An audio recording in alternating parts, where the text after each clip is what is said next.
Friends, ఇప్పుడు మనం చూడబోయేది విజయనగరం జిల్లా గంచాడ మండలం వెలగాడ గ్రామం. ప్రస్తుతం ఈ గ్రామంలో ఆ గ్రామ ఎలవేల్పు కాళీమాత పండుగనైతే ప్రజలు ఎంతో సంబరంగా జరుపుకుంటున్నారు. చూడండి ఎంత సంబరంగా జరుపుకుంటున్నారో ఈ వీడియో చూస్తే మీకు తెలుస్తుంది. ఎందుకంటే ఈ గ్రామానికి కాళీమాతకి ఎనలేని అనుబంధం అయితే పెనవేసుకుని ఉంది. కొన్ని తరాలుగా సుమారుగా 200 ఏళ్ళుగా ఈ అమ్మవారిని ప్రజలు ఎంతో భక్తి విశ్వాసాలతో పూజిస్తున్నారు. ఎందుకంటే అమ్మవారు రానంత వరకు ఈ గ్రామంలో కరువు కాటకాలు అనేవి ఉండేవి. అయితే ఎప్పుడైతే ఈ అమ్మవారి ఆలయం అంటే అమ్మవారి విగ్రహం దొరికిందో, ఆమెకు ఆలయం కట్టారో అప్పటి నుంచి కూడా గ్రామం అంతా సంతోషంగా ఉంది.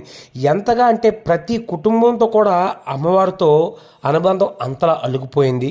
అమ్మవారిని వారు ఎలా కొలుస్తారో చిన్న ఉదాహరణ చెప్పమంటే, ఇప్పుడు ఆ గ్రామంలో వెలగాడ గ్రామంలో ఉన్న ప్రతి ఇంట్లో కూడా తమ ఆడబిడ్డైనా మగబిడ్డైనా అమ్మవారి పేరు ముందు తగిలిస్తారు. ప్రతి పేరు ముందు కాళీ అనే పదాన్ని అయితే పెట్టుకొని వాళ్ళు అమ్మవారి మొక్కులు తీర్చుకుంటారు.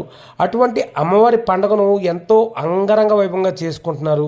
ముఖ్యంగా గ్రామంలో ఉన్న అన్ని కుటుంబాలు 989 కుటుంబాలు 989 ఘటాలను ఊరేగించి అమ్మవారికి జలాభిషేకం కార్యక్రమాన్ని అయితే చేపట్టారు.